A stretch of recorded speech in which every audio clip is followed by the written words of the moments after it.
할렐루야. 오늘 본문 말씀은요, 오늘 새벽 예배 본문 말씀입니다. 제가 새벽 예배를 준비하면서 깊이 강해를 들어가다 보니까 이거는 새벽에는 이 내용을 다 얘기 못하겠고 오늘 저녁에 좀 더 깊이 나눠야 되겠다, 그런 생각이 들어서 오늘 말씀을 깊이 준비했습니다. 사사기 내용을 계속 우리가 큐티하고 있죠. 사사기를 보면 이제 왕이 없이 살아가는 이스라엘 백성의 모습이 어떤 것인지 이렇게 보여주고 있습니다. 근데 19장부터 21장은요, 한마디로 묶여서 전체 주제가 사사가 없는 이스라엘이 자기들 하고 싶은 대로 살고 있는 모습을 그렇게 보여주고 있다라고 19장부터 21장을 이렇게 설명을 해주고 있습니다. 그들에게는요, 하나님의 백성으로서의 모습이 사라지고 있고요, 또한 한 민족으로서의 정체성이 사라지고 있는 그러한 현상을 오늘 본문이 이렇게 보여주고 있습니다. 오늘 본문 이제 19장부터 21장까지의 내용이 다 하나로 묶이는데요. 이 큰 사건의 그 시작이 어떻게 되냐면, 레위인의 첩이 행음을 하고 남편을 떠나서 베들레헴으로 갑니다. 그런데 왜 이 여자가 행음을 했는지가 히브리어 원어로 보면 그 부분을 보면 잘 나와 있는데요. 이 행음하다라는 단어, 그 히브리어 자나라는 그 단어 뒤에 알라이유라는 그런 전치사가 붙어 있습니다. 그 전치사 알라이유가 무슨 뜻이냐면 그에 대항하여라는 뜻이거든요. 그래서 이 의미를 성서학자들이 해석하기를, 레위인이 먼저 그런 행음을 행해서 범해서 그 첩이 그 남편에 대항해서 행음을 하고 처갓집으로 돌아갔다라고 해석을 하더라고요. 그런 의미에서 보니까 레위인은요, 베들레헴에 그 첩을 데리러 갔다가 그래서 그 첩을 레위인이 데리러 갔다가 장인의 집에서 며칠을 지내다가 오후에 나야 그곳을 떠나서 집으로 돌아가다가 베냐민 땅 기브아에 들어가서 밤을 지내게 됩니다. 어떤 좋은 사람을 만나서 그곳에서 좋은 대접을 받고 밤을 지내게 되는데, 그때 기브아 그 지역에 있던 불량배들이 찾아와서 그 레위인을 끌어내서 남색을 하려고 합니다.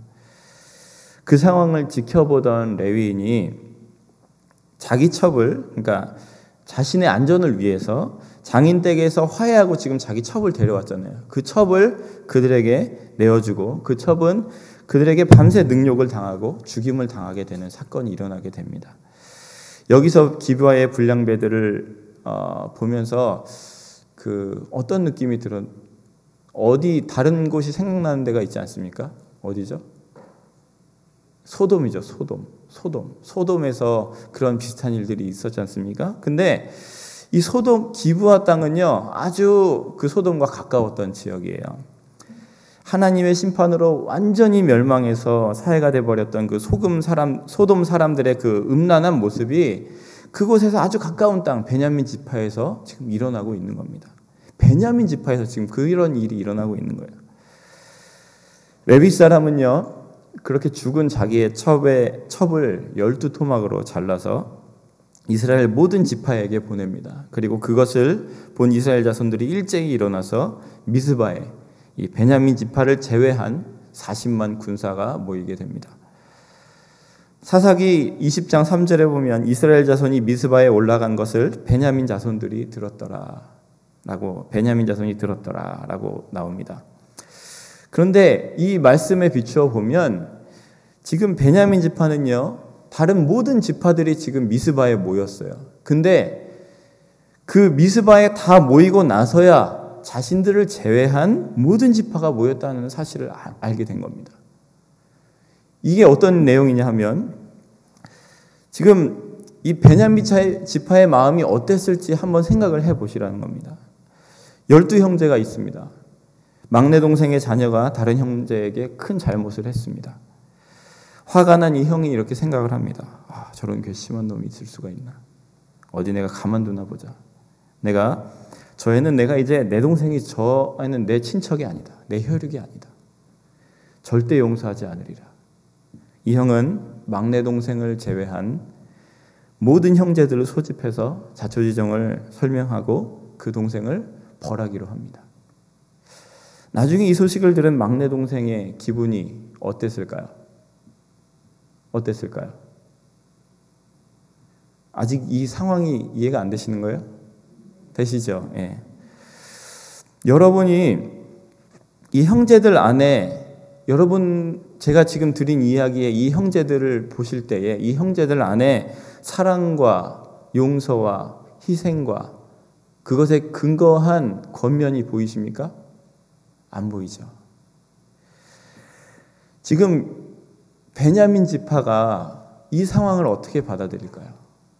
20만 명이 그냥 모인 게 아니고요. 40만 명이 그냥 모인 게 아니고 군사가 모였어요. 군사가 모였는데 베냐민 지파만 싹 빼놓고 모인 겁니다.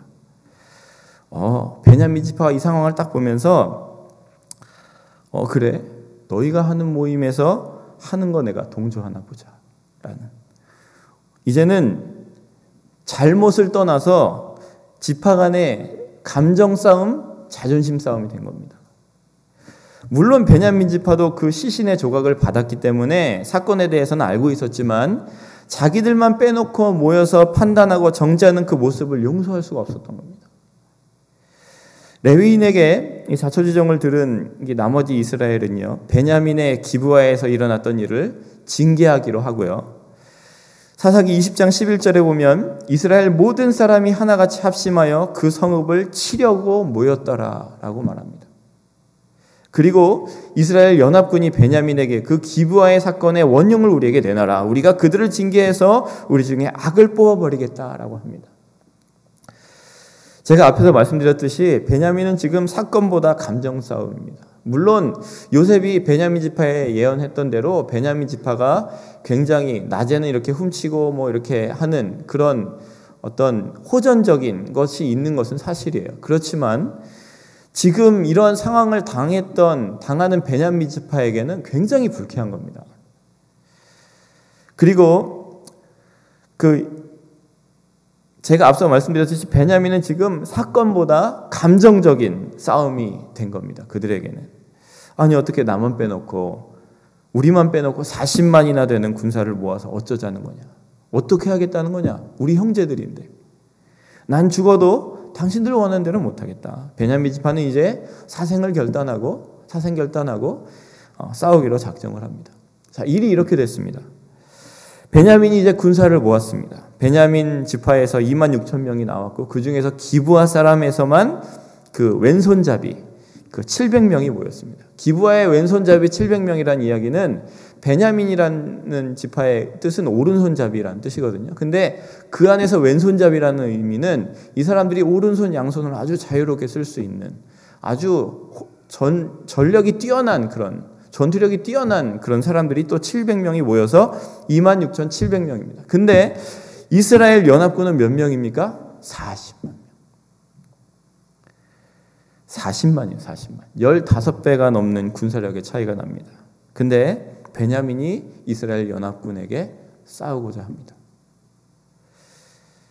베냐민이 죽을 거 알면서, 뻔히 죽을 거 알면서 왜 그랬을까요?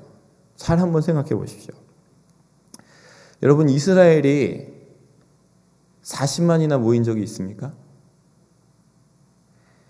가나안 정복 이후에 처음이에요, 처음. 여호수아 땅 분배 이후에 이제 가나안 땅을 막 잘라서 아직 정복되지 않은 땅을 제비 뽑아서 가졌지 않습니까? 그리고 각 지파가 들어가서 그것들을 정복하고 차지했단 말입니다. 근데 다 물론 차지하지 못했죠. 아직 이방인들이 남아 있었고 그런 어려움이 있었는데 여호수아 땅 분배 이후에 각 지파가 이방 민족들에게 그렇게 고난을 당할 때는 가만히 있다가 연합해서 지금처럼 이렇게 연합해서 물리치면 금방 끝나는 일인데 그렇게 극심한 고난을 당하는 것을 우리가 사사기를 통해서 쭉 보아하지 않습니까? 그러면서도 그때도 꼼짝하지 않고 있었던 이기적인 그런 사람들이 잘못을 범한 막내 지파 베냐민을 심판하겠다는 데는 40만 명이 모인 겁니다. 40만이 모였어요. 그것도 베냐민 지파에게는 아무 상의도 없이 형제고 뭐고 징계하겠다, 죽이겠다라고 모여든 것입니다. 여러분이 베냐민의 입장이면 어떡하시겠습니까? 배신감을 느낄 겁니다. 상황이 어떻게 됐건 배신감을 느낄 거라고요. 잘못을 떠나서 이제는 형제고 뭐가 없다. 베냐민은 40만 대군을 향해서 대항해서 죽을 각오를 하게 되고 전투가 시작됩니다. 이런 상황을 보면 우리는 혀를 차면서 야, 어떻게 형제가 저럴 수가 있나? 콩가루다, 콩가루. 콩가루 집안이다. 이렇게 말할 수 있을 것입니다. 그런데 자세히 우리 자신을 들여다보면 우리에게도 이러한 모습이 있다라는 것입니다. 가족 안에서, 형제 안에서, 목장 안에서, 교회 안에서 작은 잘못 하나 용서하지 못하고 사랑의 마음으로 먼저 다가가기보다는 비판과 정죄의 마음이 앞서는 것이 우리의 모습이라는 것입니다. 그런 모습들 때문에 이 땅에 수많은 교회와 수많은 가정과 형제가 갈기갈기 찢겨져 있습니다. 그 사람들이 우리가 무엇 때문에 그렇게 싸웁니까? 왜 그렇게 갈기갈기 찢겨져 있습니까? 감정 때문에요? 자존심? 돈? 그거 챙겨서 얼마나 잘 살까요? 얼마나 행복할까요? 사랑 없는 판단과 정죄와 징계를 한다면 내 마음은 더 아파질 겁니다. 행복해질 것 같죠? 아닙니다. 더 불행해질 겁니다. 에베소서 6장 12절에 보면 이런 말씀이 있어요. 우리의 씨름은 혈과 육에 대한 것이 아니요 정사와 권세와 이 어두움의 세상 주권자들과 하늘에 있는 악의 영들에 대함이라. 여러분, 우리는 무엇을 위해서 싸우고 있습니까? 우리가 가정에서, 목장에서, 교회에서 그렇게 다투었을 때에 그것이 누구를 좋게 하는 일인지 한번 우리는 생각해 보아야 한다는 것입니다. 사랑 없이 했던 그런 판단과 정죄와 그 징계가 얼마나 아픈 일들을 만들어내고 그것으로 내가 잠깐 뭐를 얻었을지 모르지만 나는 더 소중한 것, 귀중한 것을 잃었다는 것을 나중에서야 깨닫게 될 것입니다. 자, 사랑 없이 행해진 이 일들의 결과가 어떻게 될까요? 첫 번째 전투에서 유다가 올라갔는데 2만 2천 명을 잃었습니다. 두 번째 전투에서 1만 8천 명을 잃었습니다. 4만 명을 잃었어요. 동족끼리 싸우면서 지금 한 지파 정도에 해당하는 인원이 죽은 겁니다. 하나님께서 올라가라고 하셨는데 왜 그런 일이 일어났을까요? 저는 이것이 의아해서 이 본문을 깊이 계속 봤습니다. 왜 그러셨을까? 하나님께서 올라가서 치라라고 하셨는데 분명히 왜 올라갔는데 졌을까? 그 전쟁 실패의 원인이 두 가지가 있습니다. 제가 발견한 건 두 가지인데 첫 번째 전쟁 실패의 원인은요, 형식적인 제사였습니다. 이스라엘 연합군은요, 그래도 조상들이 의례적으로 이렇게 전쟁 전에 하나님께 여쭤보는 것을 보았을 것입니다. 그래서 따라해요. 이스라엘 연합군이 전투에 임하기 전에 여호와께 엽젓는 모습이 18절과 23절과 26절에서 28절까지 세 군데 나옵니다. 이 부분을 아주 잘 보셔야 됩니다. 18절에 이스라엘 자손이 하나님께 여쭈어 이르되 우리 중에 누가 먼저 올라가서 베냐민 자손과 싸우리이까. 23절에 보면 이스라엘 자손이 여호와 앞에서 저물도록 울며 여호와께 여쭈어 이르되 내가 내 형제 베냐민과 싸우리이까. 26절에서 28절에 온 이스라엘 자손 모든 백성이 울며 여호와 앞에 앉아서 금식하고 번제와 화목제를 여호와 앞에 드리고 여호와 앞에 물을 때에 하나님의 언약궤가 거기 있고 비느하스가 그 앞에 섰더라. 우리가 다시 나아가 내 형제 베냐민 자손과 싸우리이까 말리이까 라고 얘기합니다. 이 세 부분을 잘 보십시오. 처음 전투 임할 때 베델에서 그것을 지금 하나님께 여쭙고 있거든요. 근데 이 베델에서의 이스라엘의 모습을 구하는, 하나님께 구하는 그 모습은요, 지극히 형식적입니다. 그냥 거기서 노해도 갈판이에요. 지금 누가 먼저 올라가서 싸울까요? 라고 말하고 있어요. 물어보고 있어요. 이 말은 뭡니까? 하나님, 누가 먼저 올라가서 싸울까요? 이 질문은 이미 답이 정해져 있는 거예요. 이미 싸우는 건 정해져 있고 우리 중에 누가 갈까요? 라고 얘기하는 겁니다. 나가서 자기 형제 베냐민을 죽이는 것은 이미 정해졌고 누가 갈까요? 라고 하고 있는 것입니다. 40만이나 있으니까 진리가 없다라는 것이 지금 이 사람들의 마음에 확고한 겁니다. 그래서 하나님께서 유다를 올려보내라고 하시죠. 그래서 패전하여서 22,000명의 군사가 죽었습니다. 첫 패배 후에 첫날 전열을 갖추었던 곳에 그들이 다시 모여 서고는 이라고 나옵니다. 그리고 그 다음에 다시 여호와께 여쭙니다. 이제 조금 질문이 변화됐습니다. 첫 번째는 누가 먼저 올라가서 싸울까요? 라고 얘기했다가 두 번째 전투에 임할 때는 내 형제 베냐민이라고 하나님께 아뢰고 있어요. 그전에는 내 형제라는 단어가 없었습니다. 근데 이번에는 내 형제 베냐민에게 누가 올라갈까요? 라고 내 형제 베냐민 자손과 싸우리까? 라고 묻게 됩니다. 자신들이 지금 누가 싸우고 있는지 지금 깨달은 것 같아요. 그래서 지금 깨달으면서도 그러면서도 아직 형식적이에요. 이미 전열을 다 갖춰놨어요. 전열을 다 갖춰놓고 하나님께 물어보는 겁니다. 다 정비해서 싸울 준비 다 끝내고 하나님께 묻습니다. 내가 다시 나아가리까? 다시 가서 18,000명을 잃었습니다. 세 번째 전투에 임하기 전에 이스라엘 연합군은 마지막에 와서야 조금 정신을 차린 것 같습니다. 그리고 이번에는 형식적이지 않습니다. 그전에는 언약궤가 있었다, 제사장이 있었다 이런 얘기는 하나도 없거든요. 근데 세 번째 와서는 이렇게 얘기합니다. 세 번째 베델에서 진짜 하나님께 여쭤볼 때는 언약궤를 가져오고 제사장이 그 앞에 섰습니다. 그리고 레위 지파의 제사장이 그 하나님의 언약궤 앞에서 진심으로 아뢰고 있습니다. 그리고 뭐라고 얘기하냐면 온 이스라엘 자손 모든 백성이라고 얘기합니다.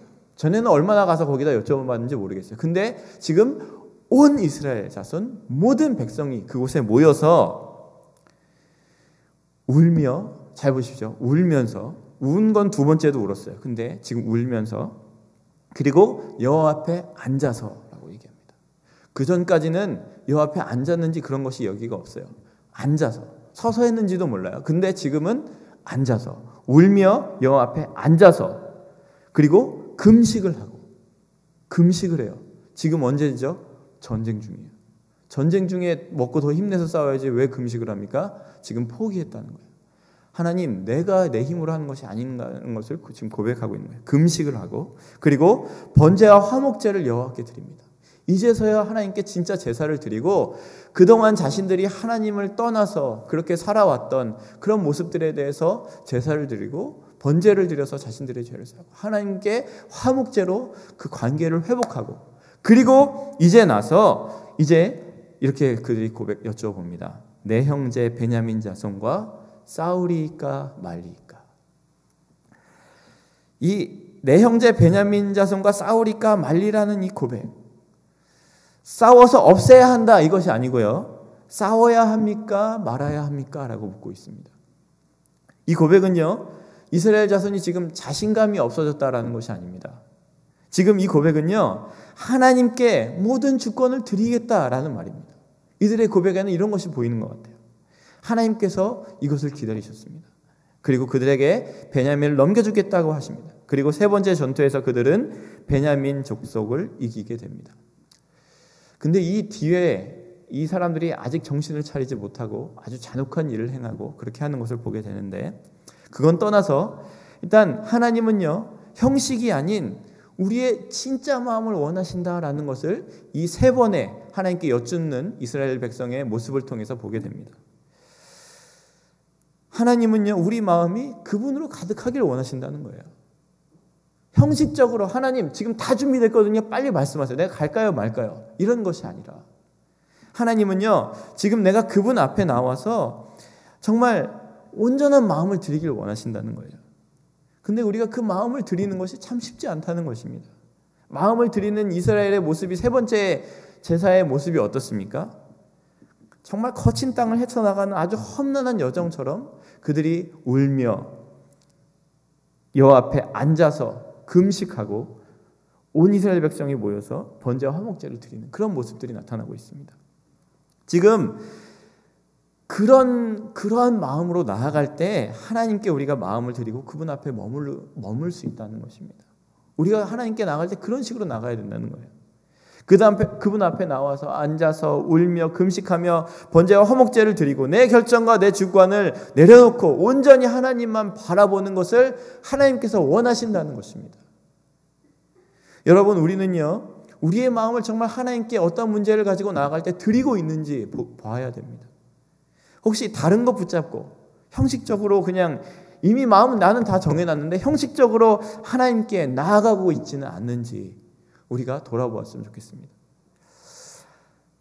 하나님께 나아가는 우리의 마음을 우리가 새롭게 했으면 좋겠습니다. 다른 어떤 것들 다 붙잡아 놓고 하나님 이렇게 하는 것이 아니라 다 내려놓고 하나님 하고 구하는 그런 모습들이 우리 가운데 있었으면 좋겠습니다. 하나님만을 의지합니다. 하나님만이 주인 되시기 원합니다. 하나님 말씀하시는 대로 하겠습니다 라는 고백이 우리의 고백들이 되기를 소원합니다. 두 번째 패전 이유는요, 하나님께서는요 그들 안에 화합과 회복을 할 수 있는 길이 열리기를 바라셨던 것 같습니다. 첫 번째 전쟁 전에 이스라엘 연합군이 우리 중에 누가 먼저 올라가서 베냐민 자손과 싸우리까 라고 했더니 하나님께서 누구를 올라가라고 하셨죠? 유다를 올라가라고 하셨어요. 두 번째 전쟁 전에 이스라엘이 다시 베델에서 여호와께 묻습니다. 내가 다시 나아가서 내 형제 베냐민 자손과 싸우리까? 여기서 내가가 누구죠? 유다가 지금 다시 묻고 있는 거예요. 우리가가 아니고 내가, 유다가 다시 묻고 있는 거예요. 그때 하나님께서 올라가서 치라라고 다시 명령하셨어요. 왜 유다일까요? 왜 유다일까요? 저는요 이 부분을 보면서 요셉의 이야기가 생각이 났습니다. 형제들이 요셉을 구덩이에 넣고 죽이자고 했을 때 팔자고 해서 요셉을 살렸던 사람이 유다입니다. 그리고요 흉년에 애굽에 가서 두 번째 식량을 받으러 갔다가 베냐민의 짐 속에 은잔을 넣고, 그래서 그것이 잡혀서 그 은잔을 가지고 있던 베냐민만 놔두고 너희들은 모두 돌아가다라고 요셉이 얘기했을 때 그 요셉의 말에 유다가 나섭니다. 유다가 나서서 대신 나를 붙잡으시라고 얘기합니다. 베냐민이 돌아가지 않으면 우리 아버지 야곱이 지금 벌써 그의 사랑하는 아들 요셉을 잃고 살얼음을 걷고 있는데 베냐민마저 잃게 되면 우리 아버지는 돌아가실 거다.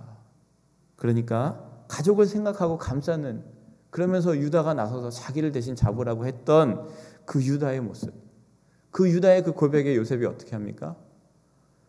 그 그동안 억누르고 있던 그 감정들을 더 이상 주체하지 못하고 울면서 통곡하면서 다 나가라 라고 하고 그 형제들만 남고서 내가 요셉이다 라고 그때 밝히지 않습니까? 유다의 그 고백이 다쳤던 요셉의 마음을 열게 하고 그 정을 억제하지 못하고 소리내어 울며 요셉의 자신인 것을 밝히고 형제들을 부둥켜 안고 우는 그런 일들이 누구를 통해서 있었죠? 유다를 통해서 있었습니다. 저는요 하나님께서 지금 여기서 베냐민 지파를 치러 올라갈 때 누구를 올라가라 하는 것을 유다를 올라가라고 하신 이유가 여기 있지 않는가 그런 생각이 듭니다. 유다가 일어나서 사랑의 마음으로 이 모든 문제를 잘 해결하기를 원하셨던 것 같습니다. 그런데요 이스라엘 연합군에게는요 전혀 그러한 사랑의 마음을 볼 수가 없습니다. 첫 번째, 두 번째, 마지막에 세 번째도 그래요. 나중에 이스라엘 연합군이 베냐민 지파 전사들을 600명만 남기고 다 죽입니다. 전사들만 남기고 성에, 그 사람들이 살던 성에 들어가서 베냐민 지파의 모든 성읍들을 불태우고 가축과 아녀자까지 다 죽여버립니다. 불을 태워서 완전히 없이 만들어버려요. 지금 그들이 누구에게 그런 짓을 하고 있습니까? 누구에게 그런 짓을 하고 있어요? 자기 막내에게 지금 그런 짓을 하고 있는 거예요. 자기 친척들에게.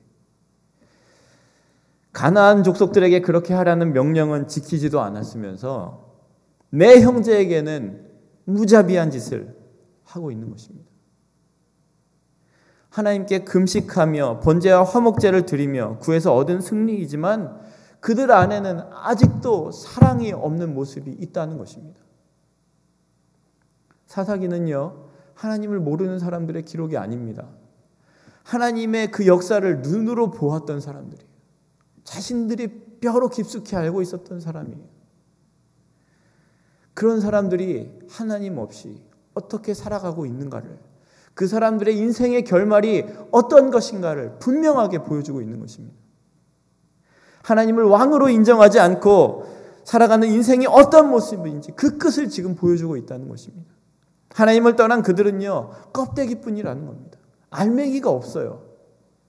율법은 있는데 율법의 그 기초가 되는 사랑이 없어요. 율법을 통해서 나를 봐야 되는데 나를 보지 못하고 타인의 잘못을 보며 정죄하고 징계하는 모습들만이 있다는 것입니다. 여러분, 예수 그리스도의 그 거룩한 통치에서 벗어난 공동체는 종교적인 형식의 그런 껍데기뿐입니다. 껍데기는 갖출 수 있어요. 그 모양은 갖출 수 있어요. 하지만 거기에는 그 형식을 채울 수 있는 사랑이 없는 것입니다. 세상에 여러분 참 교회가 많습니다. 그러나 그 안에 진정한 그리스도인의 사랑이 보이지 않습니다. 사랑과 용서는 없고 정죄와 징계와 심판만이 가득합니다.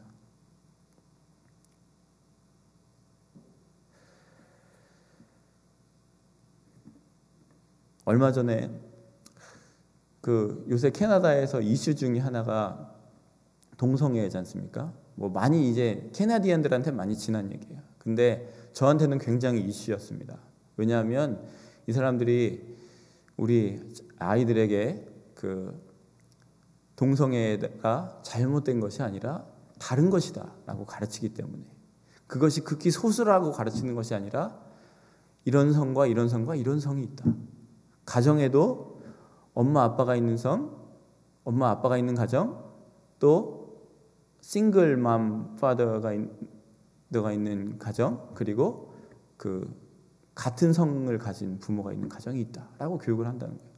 그것을 보고서 제가 굉장히 마음의 충격을 받아서 이건 이런 세태가 어떻게 있나, 그런 일로 제가 접근을 하고 그런 얘기를 많이 했어요. 근데 어떤 분과 전에 한번 얘기를 하다가 제가 굉장히 충격을 받았습니다. 자기는 왜 그런 이야기를 하는지 모르겠다는 거예요. 왜 그런 이야기에 그렇게 집중하지 못하게, 왜 그렇게 그것에 포커스를 맞추는지 모르겠다는 거예요. 왜냐하면 우리 안에는 아직도 죄악된 모습이 많고 우리 안에 그런 나 안에 있는 잘못도 많은데 왜 그런 것들에 그렇게 포인팅하고 정죄하고 징계하느냐라는 거예요. 처음에는 저는 그 이야기를 듣고 이해가 되지 않았거든요. 근데 오늘 본문을 이렇게 그 이야기를 계속 생각하고 오늘 본문을 묵상하는 가운데 제가 결론을 찾았습니다. 왜 그런지. 저는요, 동성애인들을 별로 보지 못했어요. 몇 번은 봤지만 그 사람들과 다가가서 이야기를 해보려고 하지도 않았고 그 사람들이 저에게 다가오는 것조차 싫었습니다. 그냥 싫어요. 근데 그러한 제가 그 사람들에게 뭐라고 얘기할 수 있겠어요? 당신 잘못된 겁니다. 죽어서 지옥 가요. 하나님께서 싫어하신 겁니다. 라고 그렇게 얘기하는 제 얘기를 듣고 그 사람들이 어떻게 반응할까요? 이게 혹시 베냐민 지파에게 형제들이 손가락질하는 것과 똑같지 않는가? 그런 생각이 들었어요. 내 안에 무슨 얘기냐면 제가 그 사람들을 옹호하고 그것이 옳다라는 것이 아니고요. 그 베이스 안에 사랑이 없다는 거예요. 사랑이. 누군가를 우리가 이렇게 정죄하고 잘못된 것을 얘기할 때 그 베이스 안에 사랑이 없기 때문에 그것을 보면서 그 사람들을 대하는 저의 자세가 잘못됐구나라는 것을 깨달았어요. 제 안에 사랑을, 그 영혼을 불쌍히 여기는 마음에 그 사랑을 가지고 그 사람들에게 잘못됐다는 것을 얘기해 줄 수 있어야 된다. 내 안에 사랑이 없이 그것을 얘기하는 것은 형제 이스라엘 연합군이 베냐민을 대하는 것과 똑같다라는 것이 그런 생각이 들었어요. 정죄와 심판에 앞서서 그 영혼을 사랑하시는 하나님의 마음이 좀 전해져야 한다라는 생각이 듭니다. 모든 부분에 있어서 가족 안에서, 목장 안에서, 교회 안에서, 친척들 안에서 바뀌어야 됩니다. 사랑으로 모든 것이 시작되어야 됩니다. 교회가 부흥이 안 된다고요? 목장이 부흥이 안 된다고요? 나를 먼저 봐야 됩니다. 내 안에 사랑이 있는지, 누가 그런 교회, 누가 그런 목장에 오고 싶겠어요? 지금 저한테 한 얘기입니다. 누가 사랑 없이 하는 정죄를 받고 돌이키려고 할까요? 누가 사랑이 없는 그 모임 가운데 들여오려고 할까요? 예수님께 우리가 받은 사랑은 그런 사랑이 아니지 않습니까? 모든 것을 품으시고 인내하셔서 돌아오기를 기다리시는 그런 사랑이시지 않습니까? 우리를 향해 한없이 부어지고 있는 주님의 그 보혈의 사랑이지 않습니까? 배신한 자도 끝까지 붙잡아서 일으키시는 그런 사랑이시지 않습니까? 자신을 못 박는 자들을 위해서 기도하시는 그러한 사랑이지 않습니까? 우리가 받은 사랑은 그러한 사랑인데 우리를 향해서 나아가는 것은 그러한 사랑은 눈꼽만치도 없이 나아가고 있지는 않는지 나 자신을 돌아보자는 것입니다. 그러므로 우리는요, 주님의 그 십자가의 사랑으로 돌아가야 됩니다. 성령으로 말미암아서 넘치도록 부어주신 그 주님의 사랑에 우리의 영혼을 적셔야 됩니다. 요한복음 7장 37절에서 38절 말씀입니다. 중요한 부분만 읽어드릴게요. 이르시되 누구든지 목마르거든 내게로 와서 마시라. 나를 믿는 자는 성령의 이름과 같이 그 배에서 생수의 강이 흘러나오리라. 누구든지 목마르거든 내게로 와서 마시라. 여러분, 우리 안에 나를 보았을 때 사랑이 없습니까? 그럼 예수님의 십자가 앞으로 나아가십시오. 주님께 나와서 마시십시오. 그 사랑으로 흠뻑 쳐주십시오. 채우십시오. 주님은요, 누구든지 목마른 자는 와서 그 넘치는 그 사랑의 잔을 받으라고 말씀하시고, 우리를 향한 주님의 사랑은 그때부터 지금까지 계속해서 부어지고 있습니다. 주님의 이 사랑의 잔을 마시고 주님의 사랑이 강권하시는 대로 서로 사랑하십시오. 그리고 용서하십시오. 그리고 사랑의 마음으로 권면하십시오. 우리가 주님께 돌아갈 때, 그래서 그 사랑에 빠져서 마시기 시작할 때 주님은 우리에게 생수의 강물을, 성령의 강물을 부어주신다고 약속하고 계십니다. 여러분, 우리 예수님의 사랑으로 돌아갔으면 좋겠습니다. 우리 공동체가 다른 사람 다 떠나서 내가 예수님의 사랑 가운데로 들어갔으면 좋겠습니다. 우리의 온 마음을 그분께 드렸으면 좋겠습니다. 형식적인 것이 아니라 온 마음을, 그 부어주시는 사랑에 우리를 온전히 내어드리고 그 사랑의 생수의 강물에 우리의 그 더러운 모든 것들을 하나도 남김없이 씻어지고, 그리고 우리의 전 존재를 그분께 온전히 맡겨드려서 나를 받아주십시오. 나를 사용해 주십시오. 나를 통해 그 사랑이 흘러가게 해주십시오 라고 기도하고 그 사랑의 통로로 쓰임받으시는 우리 중화의 공동체 여러분 모두가 되시길 소망합니다. 기도하겠습니다. 이 시간 반주해 주시면서 잠깐 기도하겠습니다. 이 시간 기도 드릴 때 우리 안에 나를 돌아보았으면 좋겠습니다. 내 안에 그리스도의 사랑이 있는가? 내가 받은 사랑은 어떠한 것인데 나는 어떠한 것을 흘려보내고 있는가? 내가 혹시 이스라엘이 베냐민에게 했던 것처럼 내 모습 가운데 그러한 모습이 있지는 않는가? 내 안에 흘러가는 것이 판단과 정죄와 징계만이 있고 사랑은 있는가? 주님께서 나에게 부어주신 그 사랑이 도대체 어디로 갔는가? 주님의 그 십자가 앞으로 가기 원한다고, 그 앞에 가서 이 더러운 내 육신의 잔을 깨끗이, 이 통로를 깨끗이 씻어버리고 그님의 주님의 보혈로 깨끗이 씻어버리고 나를 새롭게 하시고 나를 통해서 이제 그 주님의 사랑이 이제 흘러가기 원한다고, 막혀있고 나만 가지고 있고 흘려보내지 않았던 그 사랑이 이제 나를 통해서 흘러넘쳐 가기 원한다고, 그렇게 기도하면서 그렇게 고백하면서 나아가는 시간이 되기 원합니다. 같이 한번 기도하시겠습니다. 하나님, 우리 안에 진정한 사랑이 있는지 말씀을 통해서 돌아보게 됩니다. 내 안에 흘러나가는 것이 어떤 것이 있습니까? 사랑 없는 껍데기뿐인 판단과 정죄와 징계와 그런 것들이 내 안에 흘러가고 있지는 않는지 말씀을 통해서 우리를 돌아보게 하여 주심을 감사드립니다. 이제 우리가 우리의 온 마음을 하나님께 드리며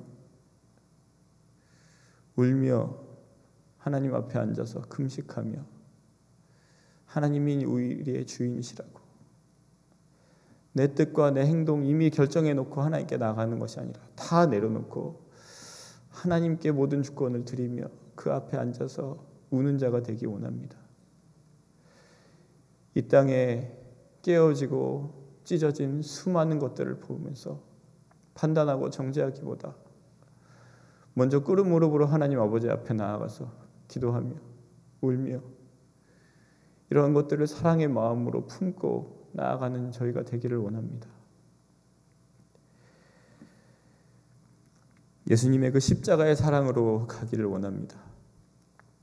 그때 이후 지금까지 계속해서 우리를 향해서 끊임없이 부어지고 있는 그 사랑이 있는데 우리는 그 사랑을 흘려보내지 못하고 내 안에 사랑 없는 그 껍데기뿐인 것들을 쏟아내며 상처를 주고 아픔을 주었던 모습들이 내 가운데 있었음을 고백합니다. 하나님 십자가 앞으로 나아가기 원합니다. 예수님의 그 십자가의 사랑 앞으로 나아가기 원합니다. 그 부어주시는 사랑에 우리를 온전히 내어드리고 그 사랑의 생수의 강물에 우리의 더러운 모든 것들을 하나도 남김없이 깨끗이 씻어 주시옵소서. 우리를 이제 받아주시고 우리를 사용하여 주시옵소서. 우리를 통해서 흘러가는 것이 나의 판단과 정죄와 징계가 아니라 그리스도의 사랑이 흘러가기 원합니다. 모든 것들이 그리스도의 그 십자가의 보혈의 사랑, 주님께 받았던 그 놀라운 은혜의 사랑들이 우리를 통해서 흘러가기를 원합니다. 그러한 우리의 가정, 그러한 우리의 목장, 우리의 공동체가 될 수 있도록 하나님 함께하여 주시고 우리 자신의 이 결단들을 받아 주시옵소서. 예수 그리스도 이름으로 간절히 기도드립니다. 아멘.